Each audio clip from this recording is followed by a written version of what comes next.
Saya berdoa apa yang kita pelajarin hari ini akan membuat kita ini jadi orang Kristen yang penuh semangat, antusias, berkobar-kobar, sampai garis akhir kita didapatin menjadi orang kesayangannya Tuhan. Karena tujuan dari kehidupan kita tuh hanya pingin nyenengin hati Tuhan, gak ada yang lain sebenarnya. Hanya selama kita tinggal di muka bumi ini, kita harus bertanggung jawab dengan segala sesuatu yang Tuhan percayakan. Dipercayakan jadi pengusaha, lakukan bagianmu dengan baik. Properti, lakukan bagianmu dengan baik. Ekspedisi atau apapun juga, jual mobil, jual traktor, jual truk, lakukan bagianmu dengan baik. Suami, jadi suami yang tanggung jawab. Jadi istri yang bijaksana. Jadi istri yang mengerti tugasnya dan bagiannya. Jadi bapak yang baik. Karena kita ini selama tinggal di bumi ini ada bagian yang harus kita kerjakan. Sebagai kepala keluarga ya kerja cari duit. Gak boleh ngangkang kaki itu. Mengharapkan Tuhan berkatin kamu satu karung duit sampai matamu biru, itu nggak dapat apa-apa. Harus kerja. Karena dari apa yang kita kerjakan Tuhan akan berkatin, dan itu akan membuat kita bisa menjadi berkat bagi banyak orang. Amin. Tapi itu bukan tujuan utamanya. Alkitab katakan cari dahulu kerajaan Allah dan kebenarannya, maka semuanya akan ditambahkan kepadamu. Tapi pada realitanya banyak orang Kristen yang dicari pertambahannya, bukan yang utamanya. Ketika engkau lakukan bagianmu tepat seperti apa yang Tuhan mau, lewat tanganmu engkau akan diberkatin powerful, dipercayakan lebih besar lagi. Dan tidak hanya berhenti sampai situ, sampai akhir hidupmu engkau didapatin menjadi orang yang berkenan di hadapan Tuhan. Karena banyak orang memulainya dengan roh, tapi mengakhirinya dengan daging. Ya, kita dengar kan banyak berita akhir-akhir ini, hamba Tuhan yang senior tiba-tiba jatuh dalam dosa yang konyol itu. Di Surabaya ini kan banyak sekali itu. Banyak sekali itu yang konyol-konyol. Oh iya, sering kali itu. Kenapa kok mereka seperti itu? Dia memulainya dengan roh, tapi mengakhirinya dengan daging. Karena apa? Dia tidak tahu bagaimana menghormatin Tuhan dan mengasihi Tuhan. Kita harus mulai dengan roh dan mengakhiri dalam roh satu pertandingan yang suatu hari kita akan menangkan. Dan kita akan didapati menjadi orang yang berkenan di hadapan Tuhan. Di Galatia 3 ayat 3 itu ya. Adakah kamu sebodoh itu? Kamu telah memulai dengan roh, maukah kamu sekarang mengakhirinya di dalam daging? Tidak mungkin dong.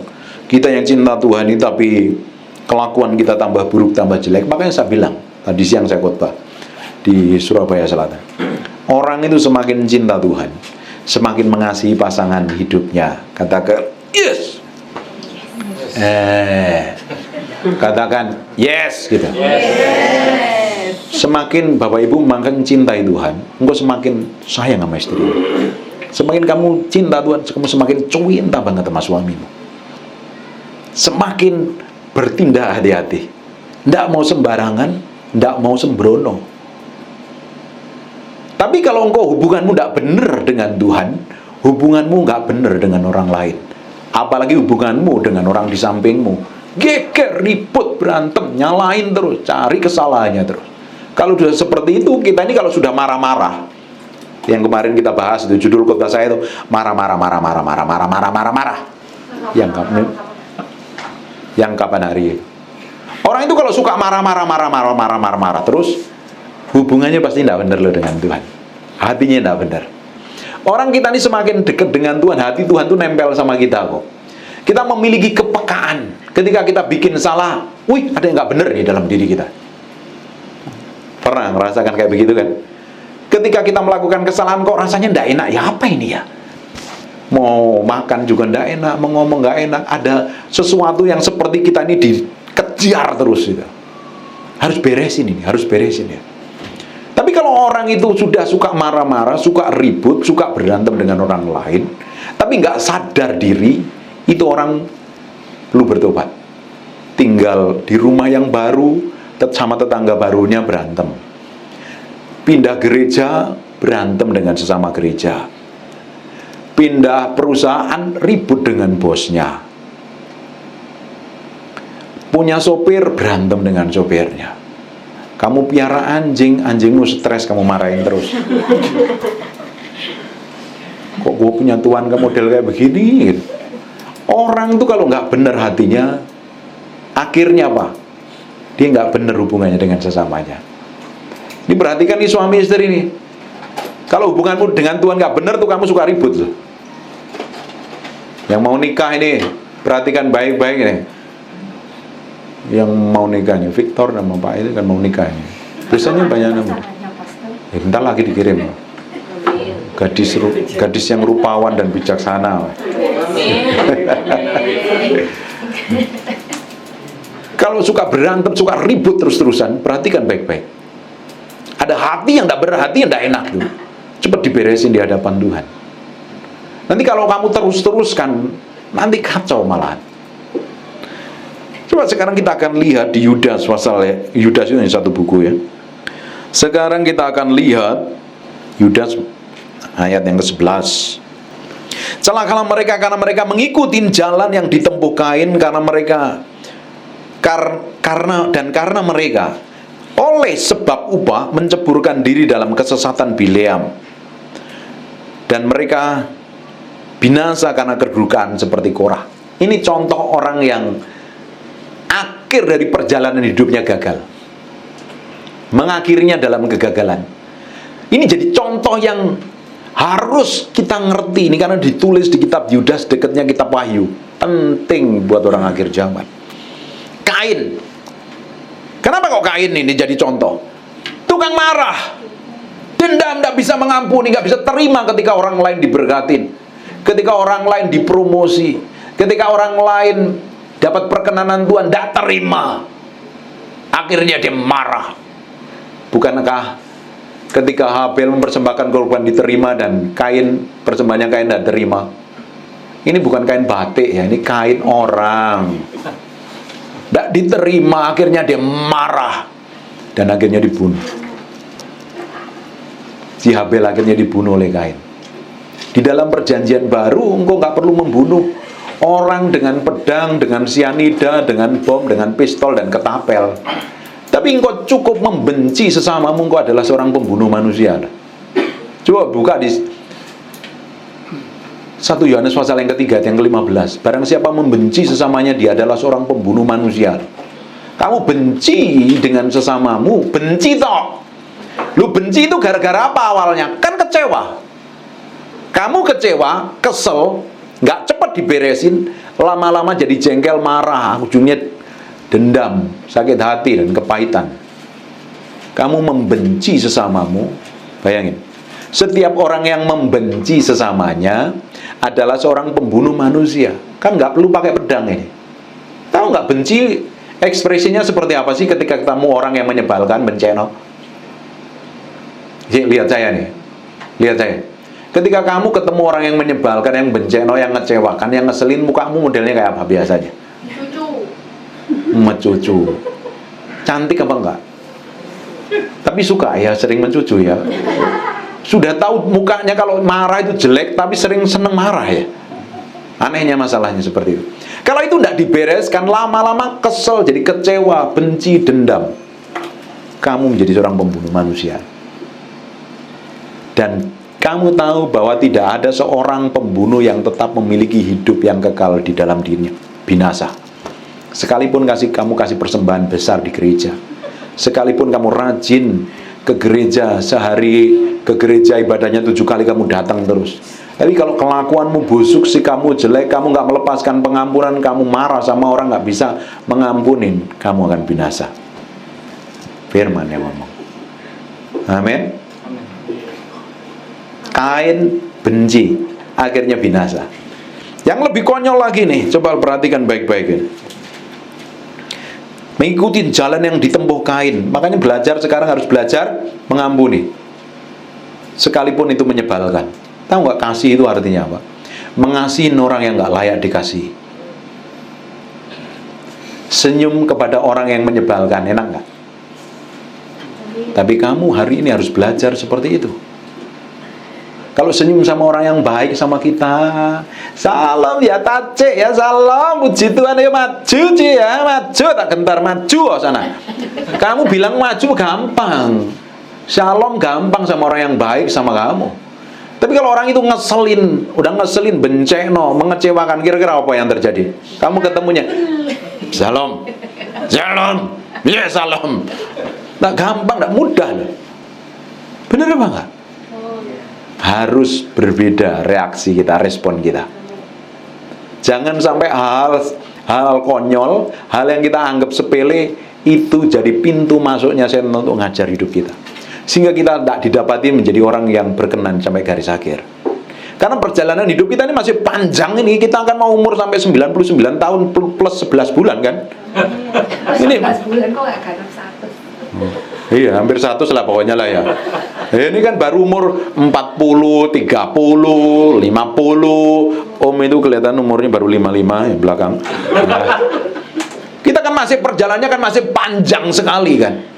Dalam perjalanan yang panjang ini kan kita masih pakai tubuh daging ini kan. Karena nggak ada orang yang kebal dosa, nggak ada orang yang kebal dosa ini. Selama kita masih suka makan bakmi, suka bonami, suka apa? Cipok, bakso, kita bisa jatuh dalam dosa. Makanya kita mesti jagain diri kita ini dengan baik. Jangan sampai di tengah jalan kita hancur dan jatuh, binasa. Ini makanya jadi contoh Kain. Yang kedua, yang kedua ini, karena mereka mengikuti jalan yang ditempuh Kain, karena mereka oleh sebab upah menyeburkan diri ke dalam kesesatan Bileam. Bileam ini orang yang dipakai Tuhan, diurapin Tuhan, nabi yang powerful, benerin nabi ini. Tapi karena hatinya melintir, karena upah. Hari ini mungkin kamu bukan hamba Tuhan, tapi kamu kalau deal bisnis, kamu pakai jalan seperti jalannya Bileam, nyuap, itu tidak berkenan di hadapan Tuhan loh. Amin. Apalagi kalian yang malsuin pajak nih. Saya ngomong sama pengusaha loh, biarin aja, biar ketemplak semua. Kamu langsung pun dicari loh pastor. Iya. Makanya harus belajar jujur. Jujur Mas. Apalagi kalau punya 2 pembukuan nih. Meski diberesin loh, itu jalan yang ditempuh oleh Bileam itu. Dalam versi yang lain, Matabe, Bileam ngejar upah dari Raja Balak, suruh mengutukin orang Israel. Wah, dikutukin beneran karena dapat upah ini. Ditegur sama keledainya, masih ngeyel terus-terusan. Ujung dari kehidupannya binasa loh. Coba kita lihat ya. Menyeburkan diri dalam kesesatan Bileam, dan mereka binasa karena kedurhakaan Korah. Mereka inilah noda dalam perjamuan kasih-Mu, di mana mereka tidak malu-malu melahap dan hanya mementingkan diri sendiri. Mereka bagaikan awan yang tak berair dan berlalu ditiup angin. Mereka bagaikan pohon-pohon yang dalam musim gugur tidak menghasilkan buah. Pohon-pohon yang terbantun dengan akar-akar yang tidak dan yang mati sama sekali. Si Bileam ini suruh ngutukin, kan lidahnya dibelokin, mau ngutukin jadi berkat. Akhirnya dikasih saran jahat. Suruh, nanti Bapak Ibu baca ya, jadi PR ya. Di Wahyu 2 ayat keempat, 14.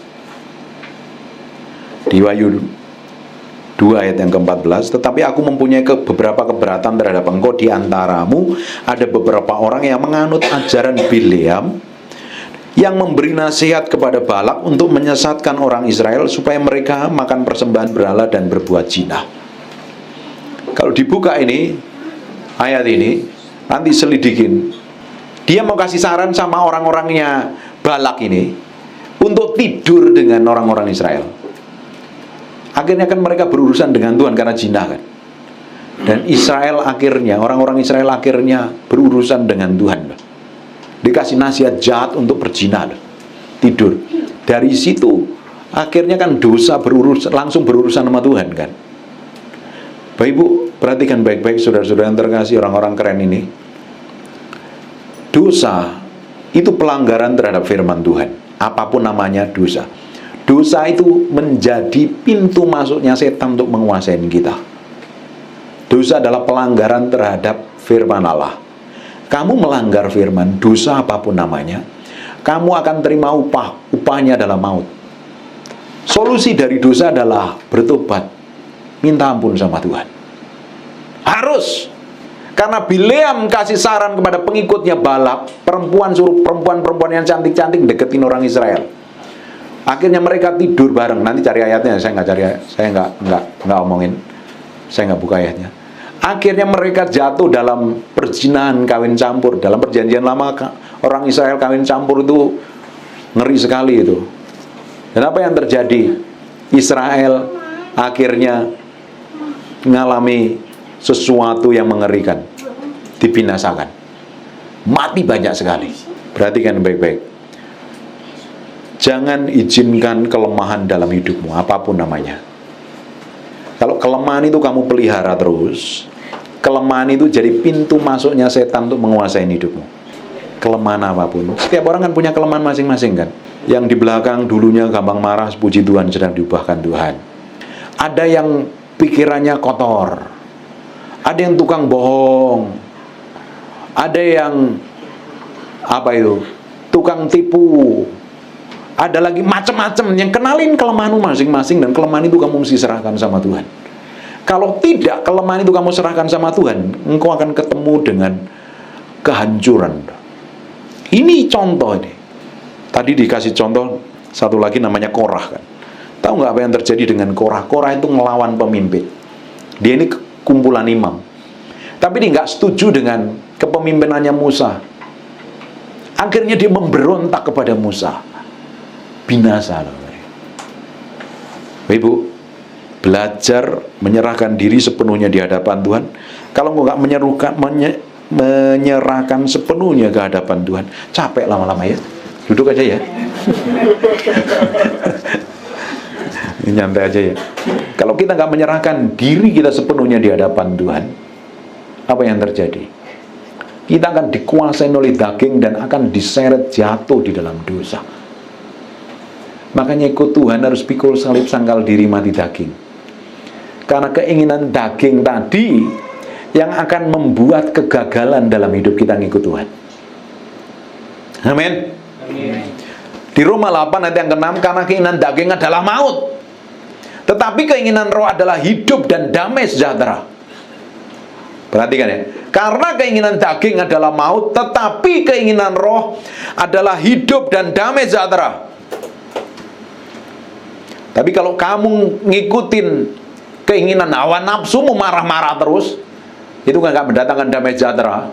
Itu keinginan daging yang kontrol hidupmu. Keinginan daging kita itu harus disalibkan. Tidak ada solusi lain ikut Tuhan, harus pikul salib, sangkal diri, mati terhadap diri sendiri.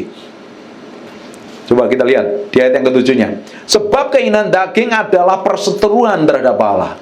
Kalau kita ngikutin keinginan daging tadi, akhirnya kita gegerannya sama Tuhan, berseteru dengan Tuhan. Bapak Ibu, perhatikan, lihat saya sekarang, kok sibuk dengan HP-mu, kamu itu lagi chat atau apa? Dengerin baik-baik. Kalau hidupmu berseteru dengan Tuhan, bermusuhan dengan Tuhan, jadi bubur hidupmu. Ngelawan Tuhan mana bisa.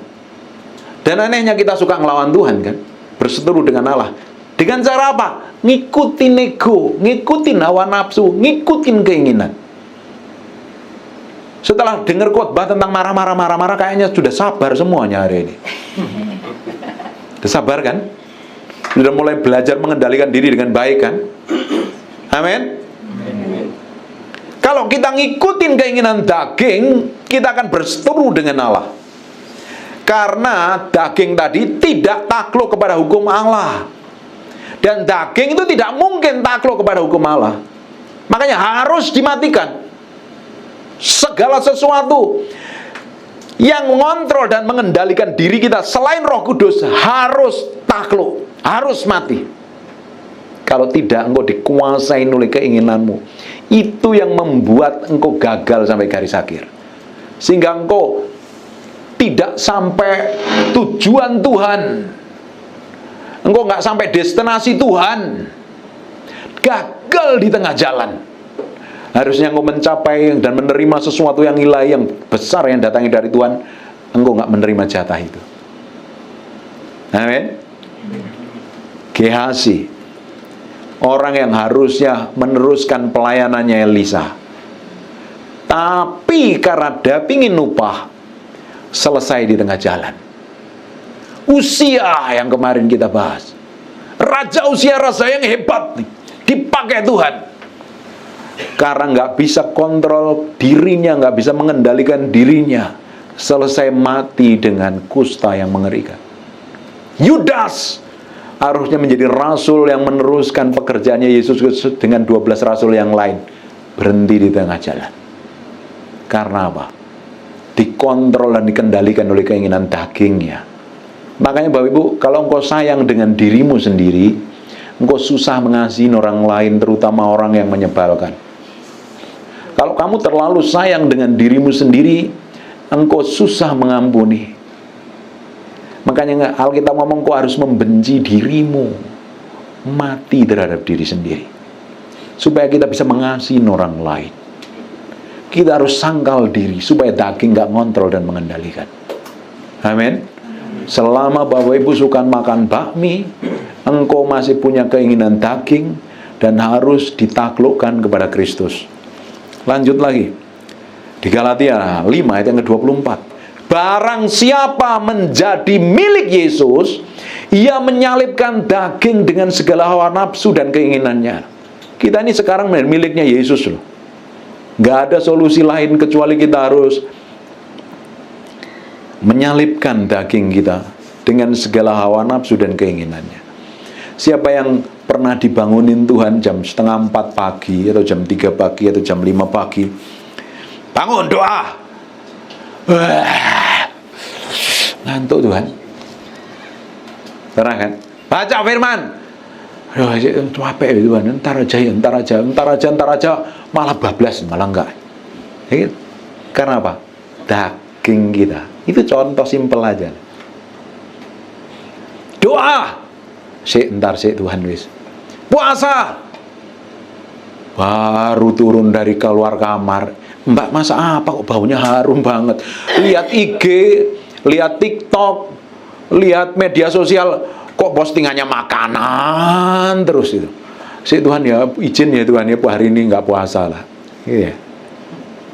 Gagal karena ngikutin keinginan daging. Suruh mengampuni, enak aja.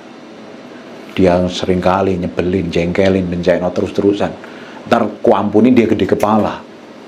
Aku merendahkan diri, nanti dia nginjak-nginjak aku. Pernah ada pemikiran seperti itu kan? Itu bukan dari Tuhan, itu dari setan.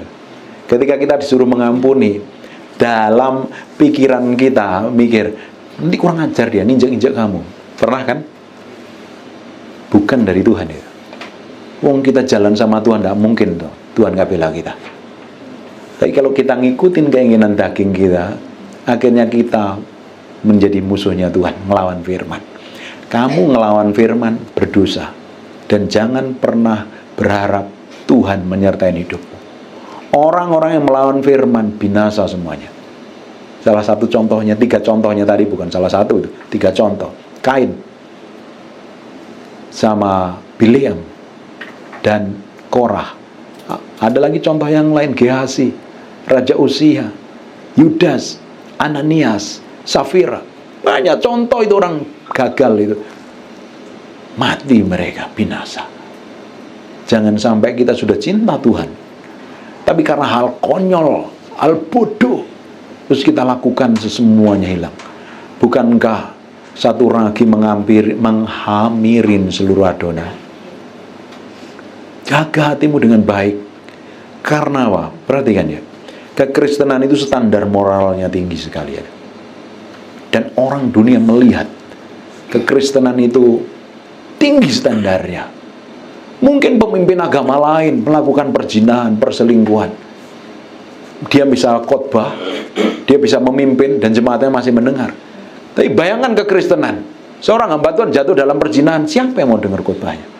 Benar nggak? Habis, selesai. Apalagi hidupmu ini dilihat banyak orang loh. Pernah dengar istilah seperti ini?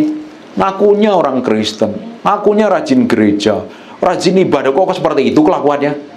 Pernah dengar nggak?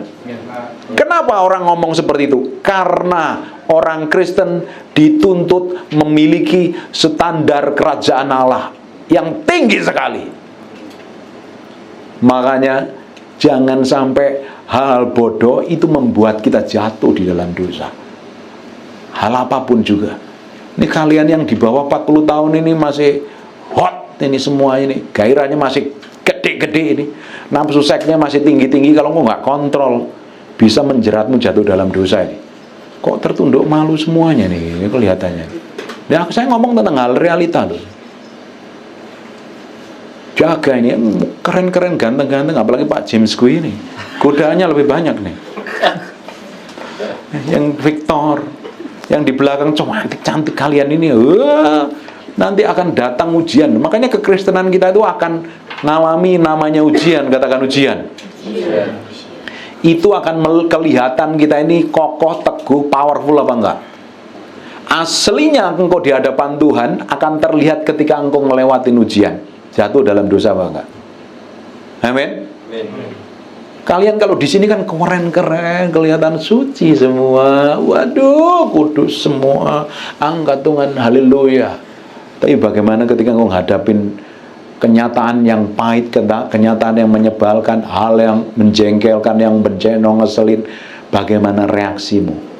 Reaksi yang pertama keluar dari lidah bibirmu, itulah aslinya hidupmu. Semakin jalan sama Tuhan, semakin menyerupai Yesus Kristus Tuhan. Amin. Seperti Yusuf, ketika dapat godaan, digodain tante Potifar setiap hari. Cop, ayo cop, tidur sama aku cop. Ini hari pertama, nggak apa-apa. Hari kedua, cop, ayo cop. Itu berulang-ulang loh. Bayangin istrinya, Potifar itu kan istri pejabat. Kita lihat istrinya pejabat, rambutnya disasar tinggi, skincare kan, mulutnya mulus semua. Mungkin kalau ada nyamuk itu kepleset itu mukanya. Iya, istrinya pejabat kan cantik-cantik semua ya kan.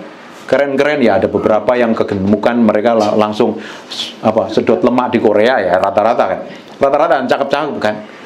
Bayangin istrinya pejabat penting di Mesir, istrinya Potifar, godain Yusuf, cop, ayo cop, ayo cop, lari menjauh loh. Kamu kalau hari ini dapat godaan kayak begitu gimana? Lari menjauh atau lari mendekat? Bisa juga godaan secara seksual, bisa jadi. Bisa juga godaan untuk bisnis liar, malsuin pajak dan lain-lain, bagaimana? Atau pakai barang palsu, bagaimana? Untuk pekerjaan Tuhan tapi kamu pakai softwarenya software palsu piye? Kira kamu tertemplang nggak kayak begini? Makanya hidup sama Tuhan itu murni, harus murni dalam segala hal loh. Kita nggak bisa palsu-palsu, kita nggak bisa bohong-bohong juga loh. Tetap ketahuan Tuhan. Mungkin orang lain nggak lihat, tapi kan Tuhan lihat. Hidup kita kan pengen nyenengin hati Tuhan. Buat apa kita bermuslihat gitu loh? Buat apa? Nggak ada gunanya. Kita tuh pingin nyenengin hati Tuhan. Katakan nyenengin hati Tuhan. Nyenengin hati Tuhan. Itu realitasnya, lahir dan batinmu. Yang di luar, yang di dalammu harus benar-benar nyenengin hati Tuhan. Dalam segala hal, dalam segala situasi, dalam segala kondisi. Saya itu ngedit video ya kan. Saya sering edit video. Suatu hari saya pakai aplikasi liar gitu ya. Roh Kudus itu ngomong, kamu tuh untuk kemuliaan nama aku kok pakai aplikasi liar. Saya beli langsung kan. Saya beli gitu. Saya beli, tak beresin, udah aman sekarang. Kadang kita itu ingin mempermuliakan nama Tuhan dengan cara yang salah loh. Akhirnya apa yang terjadi? Apakah Tuhan berkenan dengan kayak begitu? Nah, berkenan loh. Makanya saya bilang standar kehidupan kekristenan itu tinggi sekali. Kita nggak bisa hanya sisi yang ini yang baik sajalah. Everything ini udahlah baik-baik, tapi sisi lain gelap, nggak bisa. Kaki kita nggak bisa. Kaki kita nggak bisa satu di Tuhan, satu di setan. Satu di dunia, satu di Tuhan, itu tidak bisa. Kita nggak bisa mengabdi dengan dua Tuhan. Dua-duanya harus nyebur ngikutin Tuhan. Harus benar di hadapan Tuhan. Kalau kamu satu di setan, satu di Tuhan, itu akan membuat setan bisa punya hak menguasai hidupmu. Apapun namanya, dosa, itu jadi celahnya setan bisa secara sah ngomong sama Tuhan. Aku akan menguasain orang ini. Nggak bisa di anakku. Nggak, karena ada dosa. Itu milikku. Do you mau dengar, Nak? Mudah. Jadi engkau harus benar-benar hidup mengkonsekrasikan diri, menguduskan diri, memurnikan diri, menyerahkan sepenuhnya di hadapan Tuhan. Tidak main-main lagi. Sekali kamu menikah, kamu harus cintai pasangan hidupmu. Semakin hari semakin tambah cinta. Dulu pertama kali menikah bodinya seperti gitar Spanyol. Nanti tambah hari punya anak 1, 2, 3 berubah jadi piano, tetap cintai. Tetap kasih bentuknya, modelnya kayak apapun juga. Amin. Tambah hari tambah cinta Tuhan. Sekarang kita lihat di 1 Yohanes 2 ayat yang ke-16. Sebab semua yang ada di dalam dunia, semua yang ada di dalam dunia, perhatikan, yaitu keinginan daging, keinginan mata. Ini keinginan daging, keinginan mata, dan keangkuhan hidup ini seringkali yang ngontrol hidup kita kan. Ini ibu-ibu, ini perhatikan, ibu-ibu muda ini ibu-ibu muda ini, kalau keinginan matamu ngeliat media sosial, postingan bagus-bagus, barangnya bagus, kamu belanja online terus loh nanti loh. Belanja online terus, pakai kartu kredit terus, tahu-tahu akhir bulan bengkak semuanya. Keinginan mata, ketika ke mall, wih barangnya bagus, diskon, sale nih, sale, belanja terus, tagihanmu bengkak. Keinginan mata, tapi kayaknya kok nggak suka belanja ya kalian ini ya. Suka. Itu kalau nggak dikontrol itu menghancurkan. Keinginan mata nih para laki-laki ini, sukanya ngelihat yang bening-bening padahal istrinya sudah bening sekali. Dia pakai skincare lagi, tapi ngelihat masih jelalatan. Itu membuat setan bisa menguasai hidupmu loh. Amin. Aku ngomong begini kok kalian tenang dan teduh sekali sih. Keinginan mata harus melihat kemuliaan Tuhan. Apa yang tidak sejalan dengan firman tidak perlu dilihat. Apalagi para laki-laki berzina hanya memandang wanita, menyimpannya dalam hati dan mengingininya. Ini para laki-laki perhatikan baik-baik. Kamu ngelihat wanita di luaran sana cantik, kamu pulang bayangin, terus tidur sama dia, kamu udah berzina loh. Tidak berkenan di hadapan Tuhan. Amin. Keinginan mata ini harus dikuduskan, mata ini dikuduskan. Kadang sekali ini yang suka ngelihat media sosial, ada sering wanita goyang-goyang nggak jelas gitu ya kan. Yang kurang kain, mungkin miskin, terlalu miskin sampai bajunya kurang kain itu ya kan. Itu cepat di skip, itu membahayakan itu. Itu kalau dilihatin bisa berhawa nafsu itu. Padahal mereka mukanya cantik tapi kelihatannya miskin, bajunya kurang kain semua itu di skip itu. Nggak bener itu. Kan kenalin kelemahanmu di mana, itu yang harus diserahkan sama Tuhan. Keinginan mata. Perhatikan lagi.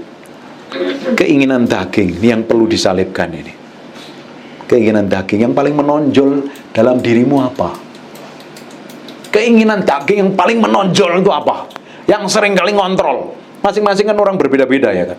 Ada marahnya, ada emosinya, ada khawatirnya, ada cemasnya, semacam-macam lah. Kenalin dirimu sendiri. Kalau engkau kenalin dirimu sendiri dan kau serahkan kelemahanmu sama Tuhan, engkau akan jalan bersama Tuhan, engkau akan mengalami kemenangan demi kemenangan. Tapi yang anehnya banyak orang gak sadarin kelemahannya, dibiarkan begitu rupa tanpa disadarin. Kelemahan itu kan hal kecil. Dalam Kidung Agung seperti rubah-rubah kecil. Ternyata rubah-rubah kecil itu nggak dianggap sepele, ternyata merusakkan bunga, akhirnya nggak panen. Apapun namanya kelemahan, kalau nggak diberesin di hadapan Tuhan, lama-lama itu akan menjadi pintu celah, akan menghancurkan hidupmu dan kau bisa gagal di tengah jalan. Ya kita lihat kasus kemarin kan, orang yang sudah umurnya hampir 70 tahun, pelayanan urapan luar biasa, dipakai Tuhan luar biasa. ternyata melakukan hal konyol, dosa moral selama 2 tahun, kan dibiarkan gitu. Akhirnya hancur pelayanannya. Belum lagi yang di Surabaya sampai masuk penjara dan lain sebagainya. Itu kan gak kejadian instan. Dengerin baik-baik. Semua dosa itu tidak ada yang instan. Pasti ada permulaannya. Permulaannya dari mana? Kelemahan yang dibiarkan begitu rupa, akhirnya nyeret. Apalagi dosa perzinahan, itu tidak ada yang instan. Itu dimulai dengan DM, tukar WA, chat sana, chat sini, ketemu sana, ketemu sini, melipir, akhirnya masuk ke jurang. Belajar melihat kelemahan dan kekuranganmu. Karena dosa tidak ada yang instan, selalu ada permulaannya. Waktu mulai ada keinginan itu, datang sama Tuhan. Tuhan, aku tidak kuat dengan kelemahanku yang ini, aku serahkan kepadamu. Tapi anehnya banyak orang Kristen merasa kuat, tahu-tahu udah jatuh. Ada orang yang membanggakan diri, sombong kan? Di sini tidak ada, tapi ada orang yang sombong. Orang yang sombong itu belagu, merasa hebat, merasa pintar, merasa kaya, merasa wah apalah. Kalau ngomong itu tinggi sekali, akhirnya dia kejeduk-jeduk kepalanya itu, akhirnya jatuh. Kesombongan yang terucap adalah kejatuhan yang paling cepat dalam hal apapun. Itu menjadi celah setan untuk menguasai. Dan caranya setan pintar sekali. Kita dibenturkan dengan dosa, baru setan bisa habisin kita. Amin. Bukan iblis waktu datang kepada Tuhan ngomong tentang Ayub kan, akhirnya diminta pagernya diambil, habis semuanya. Setan caranya legal untuk menghabisin kita lewat dosa. Dosa yang kita perbuat biasanya melaluin kelemahan kita. Itu yang membuat kita nggak sampai garis akhir, gagal. Kita kan ingin didapati menjadi hamba yang berkenan, sampai garis akhir menyenangkan hati Tuhan. Amin. Di Matius 24 ayat 13, tetapi orang yang bertahan sampai pada kesudahannya akan selamat. Markus 13 ayat 13, kamu akan dibenci semua orang oleh karena namaku. Perhatikan. Tetapi orang yang bertahan sampai pada kesudahannya, dia akan selamat. Bertahan sampai kesudahannya. Masalahnya bertahan. Kalau dalam kondisi baik kan enak kan. Tapi bertahan dalam kondisi tidak baik, itu enak nggak? Nggak enak. Perjalanan kita ngikut Tuhan itu nggak akan baik-baik saja. Engkau pasti akan mengalami proses namanya peremukan. Kelemahan tadi itu harus diremukkan dulu. Amin. Kalian punya kelemahan masing-masing kan? Saya juga punya kelemahan yang harus diremukkan loh. Kalau itu kelemahan nggak diremukkan, dihabisin sampai sehabis-habisnya, itu akan membuat destinasi Tuhan nggak akan kita capai. Kita akan gagal di tengah jalan. Tadi contohnya, baca seluruh contoh-contoh di Ibrani pasal 13 itu contohnya orang yang berjalan sampai garis akhir ngalami kemenangan mereka. Banyak itu. Sampai garis akhir didapatin berkenan ya. Makanya ditulisnya saksi-saksi iman atau pahlawan-pahlawan iman. Kita kan pingin suatu hari meninggalkan jejak ilahi kepada generasi yang akan datang, kepada anak-anakmu nanti, bahwa kamu dikenang menjadi orang yang hidup takut akan Tuhan, berjalan dalam kebenaran. Kita baca Musa, kita tahu cerita hidupnya Musa. Kita baca Yusuf, kita tahu cerita hidupnya Yusuf. Kita baca Daniel, Daud, siapalah tokoh yang hebat-hebat itu. Kita tahu cara hidup mereka berjalan sama Tuhan. Dan kita kenang sampai hari ini. Hidupmu pun kalau memiliki dampak dan otoritas, engkau akan dikenang oleh generasi yang akan datang menjadi orang yang memiliki dampak dan otoritas. Dimulainya hari ini. Perjalanan hidupmu seperti engkau sedang menulis sebuah diari besar, menulis sejarah yang akan dibaca oleh generasi yang akan datang. Kamu mau tinggalkan sejarah apa?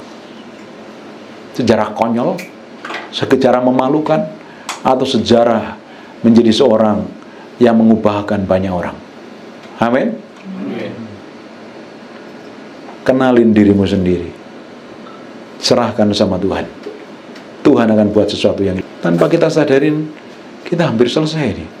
bilang jangan dong gitu. Tanpa kita sadarin kita mau selesai nih. Jangan dong. Bilang khotbahnya bagus gitu. Lanjutkan bilang. Nah, makasih ya, tak paksa dulu lah.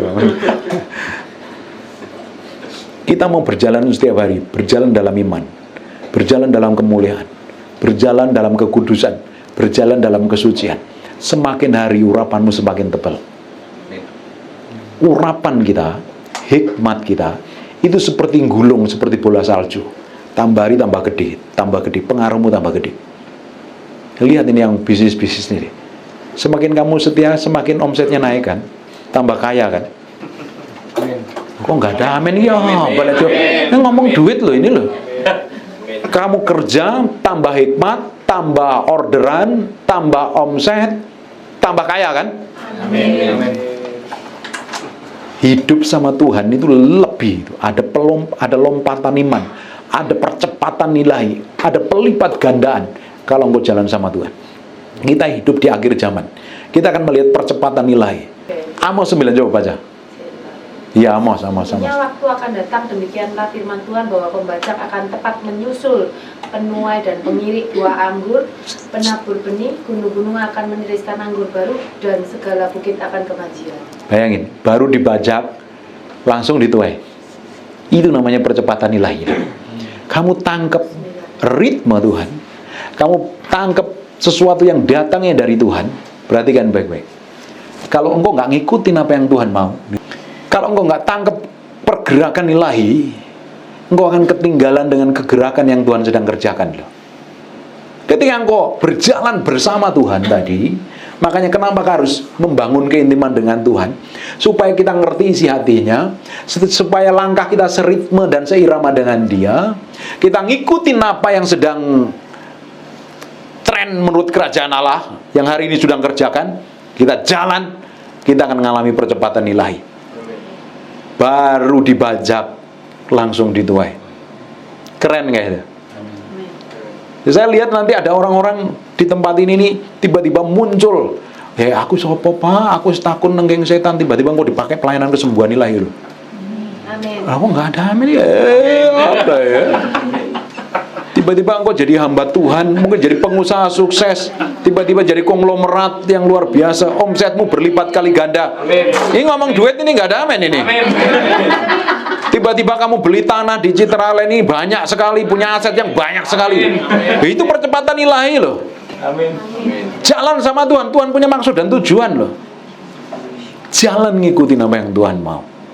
Dan kerennya nanti sampai umur hidupmu engkau jadi berkat bagi banyak orang. Anak cucumu diberkatin Tuhan dan nama Tuhan disebut atas mereka. Keren gak ya? Jalan ngikutin apa yang Tuhan mau. Hari ini perjalananmu ikut Tuhan, pasti gak akan berjalan dengan baik. Pasti tidak akan berjalan dengan baik. Kamu rajin berdoa, kamu rajin nyembah, sehari doa bisa 3 jam 4 jam, bukan berarti hidupmu baik-baik saja, everything berjalan mulus. Tidak. Engkau akan tambah semakin diremukkan, semakin diremukkan, semakin diremet. Tahu kan diremet? Pernah beli kerupuk diremet? Engkau harus seperti itu loh, diremet sampai mati terhadap diri sendiri. Semakin kamu ngikutin apa yang Tuhan mau, semakin powerful hidupmu. Yang diremet kelakuanmu tadi, keinginan dagingmu, keinginan matamu, hawa nafsumu itu, apapun yang masih nonjol dan menguasai diri kita, harus kita matikan. Dan engkau akan berjalan dari kemuliaan satu pada kemuliaan yang lain. Amin. Hari ini saya berdoa ya. Tutup buka lagi aja ya. Hari ini ketika engkau mulai memberi hatimu sama Tuhan ya, engkau akan komitmen berjalan dalam kesucian, berjalan dalam kekudusan. Tindakanmu akan semakin hati-hati, nggak mau sembarangan dan sembrono lagi. Kan saya sering kali ngomong, semakin kita ini sayang sama istri kita, kan kita nggak mau macam-macam kan. Kamu ngomong kasar sedikit terus istri mukanya bermuram durja, pernah para laki-laki? Kalau ngomong sembarangan istrimu bermuram durja mukanya sedih, melas itu. Pernah ngelihat kayak begitu? Terus kamu cuek aja, kamu belum bertobat loh. Kalau istrimu mukanya sedih, kamu tanyain, aku tadi ngomong nyakitin kamu ya? Sorry ya. Istri pun juga sama sama suaminya. Jangan nyanyi, bodo amat lah. Dia kan laki-laki perkasa. Belajar loh ngomong yang baik loh. Kalau kita ngelihat pasangan kita sedih, enak nggak? Nggak enak kan? Kamu rasanya kok tertuduh kan? Kok rasanya nggak enak kan? Wah, ini nggak bener nih aku ngomong. Bayangin kalau hidupmu setiap hari hanya melukain hati Tuhan, dan kamu nggak merasa nyakitin hati Tuhan, itu yang paling konyol. Makanya kalau kita melakukan kesalahan, cepat bertobat dan berubah. Wah, ada hal yang benar nih. Aku mesti berubah ya. Nanti hidup akan berubah terus. Sekarang saya mau tanya nih, kamu hubungan sama Tuhan bagaimana jam doamu? Dalam satu hari. Satu hari kan ada 24 jam. Dalam 24 jam kamu serahin sama Tuhan berapa menit? 5 menit? 10 menit? Pak, aku sibuk. Semua orang itu sibuk menurut kapasitasnya masing-masing. Dan akhirnya orang itu merasa penting buat dirinya sendiri loh. Pak, aku nggak bisa, aku sibuk. Kamu bangun hubunganmu sama Tuhan bagaimana? Kan masih falling in love kan? Mau nikah kan? Ya kan? Pernah kan WA nggak dibalas, dikomplain? Oh, dibalas terus ya? Oh, kali mesra terus ini ya. Siapa istri-istri yang WA suaminya nggak dibalas? Terus ngomel-ngomel? Terus jawabnya, ya. Ini di WA-in panjang dan lebar, jawabnya, ya. Ya. Suami yang ngomel, Pastor. Oh, ini kebalikannya ada. Ya kan? Kalau ada kelemahan, ada hal yang tidak tepat aja biasanya dikomplain kan? Iya. Pasanganmu loh. Bayangin hatinya Tuhan ngelihat kelakuan kita yang nggak peduli dengan Tuhan apa yang terjadi. Tapi untungnya Tuhan itu ya baik loh, panjang sabar. Makanya harus belajar nyenengin hati Tuhan ya kan? Hubungan sama Tuhan harus bener dulu nih.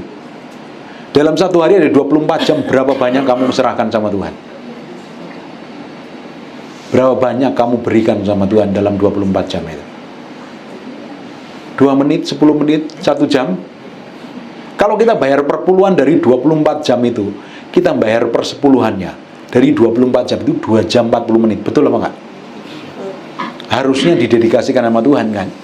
Karena kita nempelnya sama Tuhan, kita tanpa Tuhan nggak bisa ngelakuin apa-apa, kita nggak butuh apa-apa. Anehnya, kita merasa kuat, merasa hebat. Pasti babak belur nggak kebanyakan.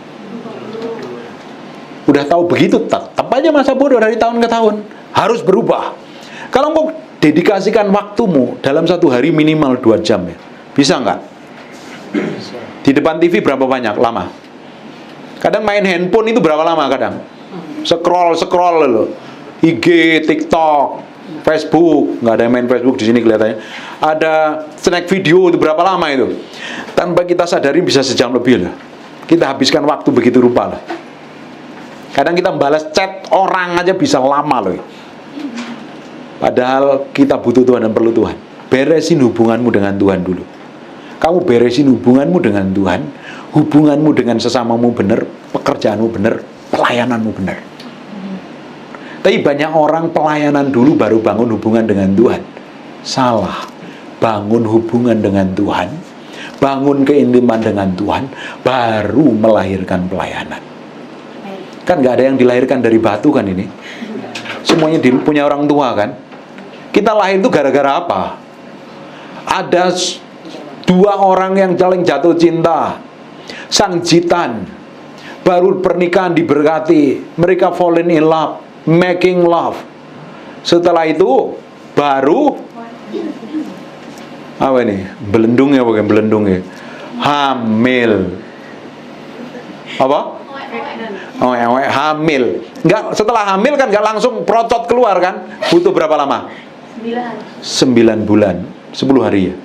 9 bulan 10 hari. Butuh waktu kan. Pelayanan pun juga sama loh. Harus dilahirkan melalui keintiman dengan Tuhan, dikandung lewat proses permukaan. Enak nggak? Nggak enak.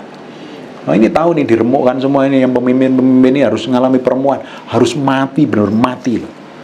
Sampai nggak punya hak untuk marah, untuk kesel, sampai nggak punya hak. Harus seperti itu. Hanya bisa senyum aja, ya haleluya. Baru engkau akan pelan-pelan dibawa memiliki pengaruh yang powerful. Tapi banyak orang pelayanan karena sukanya di depan, kelihatan keren kan, dihormatin, dipuji, diakuin. Orang nggak suka berdiam diri di kamar, membosankan dan menjenuhkan. Tapi dengan engkau membangun keintimanmu dengan Tuhan, memberesinya, engkau akan mengalami pemulihan demi pemulihan. Semakin hari semakin powerful, semakin powerful, semakin powerful, semakin powerful. Dampakmu semakin powerful. Dan engkau semakin kokoh dan kuat, menghadapi godaan dan tantangan, teruji. Jadi orang yang berkemenangan. Jadi orang yang powerful. Tidak memble, tidak merengek, ngeluh.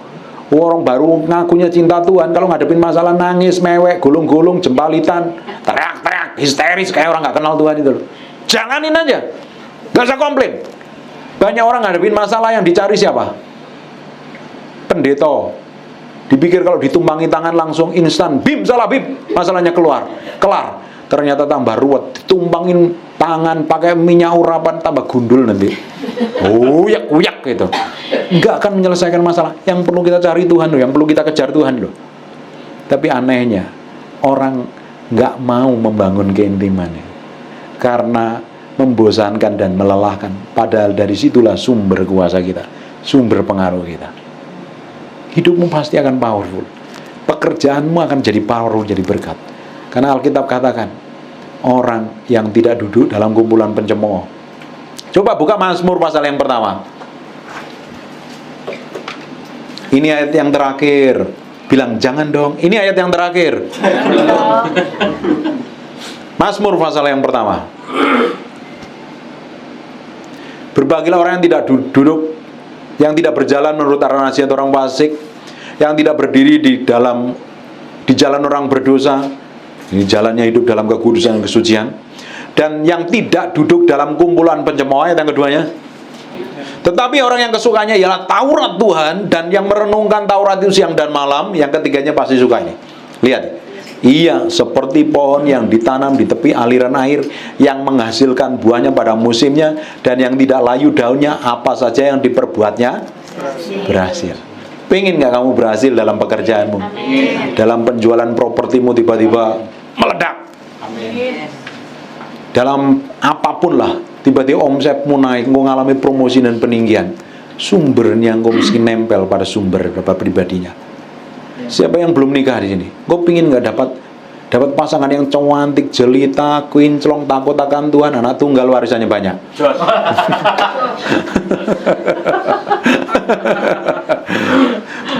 Baik dan cinta Tuhan, punya mertua yang sayang sama kamu, pingin nggak? Mulai nempel sama sumbernya, kamu akan dapat semuanya. Banyak orang yang dikejar tangannya Tuhan loh. Kamu kejar tangannya Tuhan, dia Bapak yang baik, dia kan pasti kasih loh. Tapi kamu kejar pribadinya, kamu akan dapat semuanya. Amin. Mulai belajar mendedikasikan diri ya. Kamu cari Tuhan, nanti kamu akan diremukkan.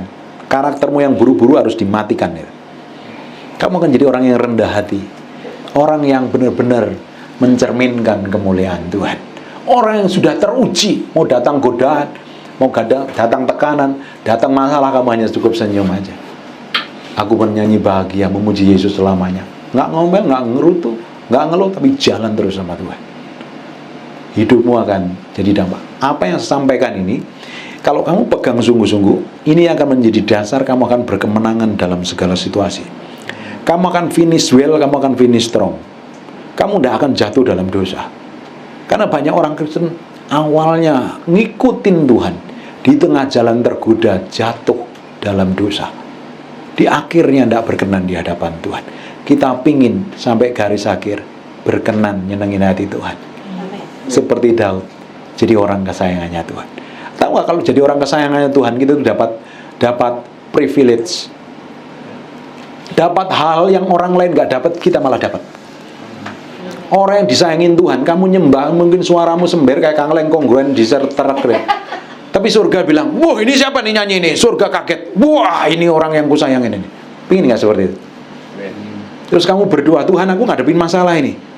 Saya malaikat, coba perhatikan, aku denger nih orang yang aku kasih ini. Siapa ini? Victor dia. Jawab doanya.